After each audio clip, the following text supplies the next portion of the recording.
आप सभी विद्यार्थियों का स्वागत है हमारे चैनल पर। कैसे उम्मीद करता हूं कि आप सब बढ़िया होंगे। दोस्तों आज मैं बताने वाला हूं एएसी 3 का दोस्तों यानी कि एबिलिटी एनहेंसमेंट कोर्स का दोस्तों आपको मैं बताने वाला हूं। यहाँ पे हिंदी का बहुत ही मोस्ट इंपॉर्टेंट प्रश्न जो कि है संधि किसे कहते हैं। ठीक है, अगर आप सिलेबस में देखेंगे तो दोस्तों संधि किसे कहती है एक अलग पार्ट दिया गया है और संधि का ही जो है वो भेद यानी कि स्वर संधि और व्यंजन संधि के बारे में बेसिकली जो है पूछा गया है।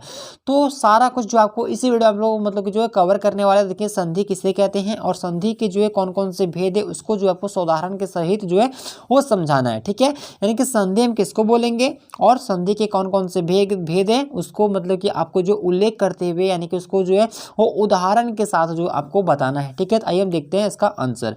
तो आप लोग परीक्षा में इस तरीके से कुछ लिखिएगा कि दो अक्षरों या फिर वर्णों के मेल को जो है वो संधि कहते हैं। संधि किसको बोलते हैं? तो संधि दोस्तों दो अक्षर, ठीक है, दो अक्षर या वर्णों के मेल को हम जो है वो संधि कहते हैं।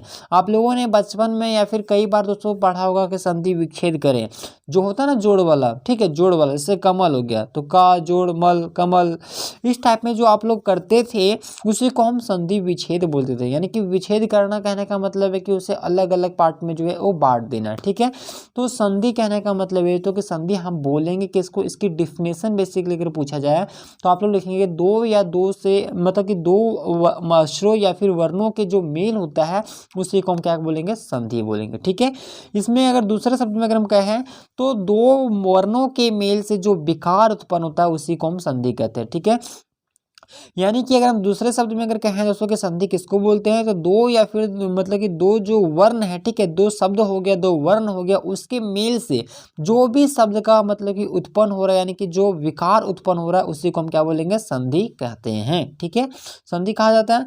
अब देखिए संधि का जो है बेसिकली तीन प्रकार का होता है। ठीक है, संधि का जो भेद है वो कितना होता है? वो तीन होता है। कौन कौन सा?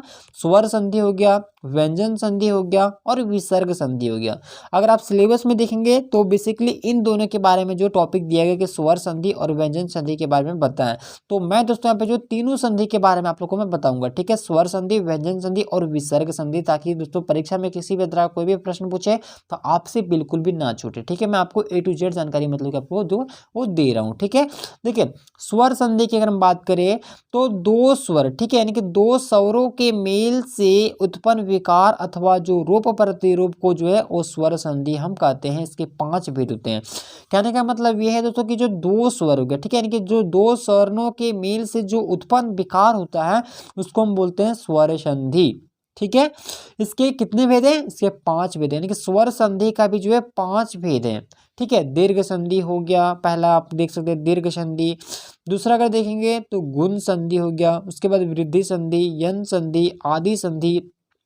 आप चाहे तो इन संधियों के बारे में तो आप जो है डीपली जाके आप पढ़ भी सकते हैं। ठीक है, तो मैं यहाँ पे जो है 5 संधि के बारे में आपको बता दिया। स्वर्ग संधि, स्वर संधि का दूसरा जो संधि तो आपका व्यंजन संधि, जहां पर व्यंजन वर्ण के साथ जो है वो व्यंजन या फिर स्वर्ग की जो है वो संधि में व्यंजन का विकार हो उसे हम व्यंजन संधि कहते हैं। ठीक है, जिसमें क्या है कि व्यंजन वर्ण, ठीक है, व्यंजन वर्ण के साथ जो है वो स्वर्ण की जो उत्पत्ति होता है उसी को हम क्या बोलेंगे? व्यंजन संधि बोलेंगे। ठीक है, अगर वहीं अगर विसर्ग संधि की अगर बात करें तो स्वर और व्यंजन संधि के मेल से जो विसर्ग में जो विसर्ग होता है उसे ही हम विसर्ग संधि कहते हैं। ठीक है, तो ये स्वर संधि था, विसर्ग संधि था और व्यंजन संधि था। ठीक है, ये संधि के भेद हो गया। अगर हम संधि के किसे कहते हैं तो ये भी आप लोगों ने जान लिया कि दो या फिर दो अक्षरों के मेल से जो यहाँ पे मतलब कि विकार उत्पन्न होता है उसी को हम क्या बोलते हैं? संधि बोलते हैं। तो उम्मीद करते हैं कि आपको यह वीडियो पसंद है। वीडियो को लाइक कीजिएगा, अगर चैनल पे नए चैनल को सब्सक्राइब कर को प्रेस कीजिए।